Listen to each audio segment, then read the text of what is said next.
नमस्कार. चित्रकार प्रभाकर बर्वे यांच्या मूर्त अमूर्त अशा चित्रकलेच्या प्रवासाबद्दल त्यांनी जे त्यांच्या डायऱ्यांमध्ये लिहून ठेवलेलं आहे, त्या डायऱ्यांमधील काही पानांचं अभिवाचन उद्या रविवारी सकाळी 11:30 वाजता झपूर्झा ऑडिटोरियम, झपूर्झा संग्रहालय कुडजे येथे सकाळी 11:30 वाजता असणार आहे.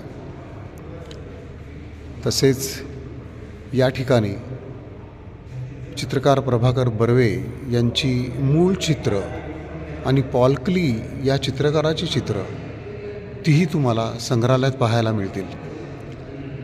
तेव्हा नक्की या. रविवार दिनांक 15 मार्च सकाळी 11:30 वाजता झपूर्झा ऑडिटोरियम इथे भेटूया.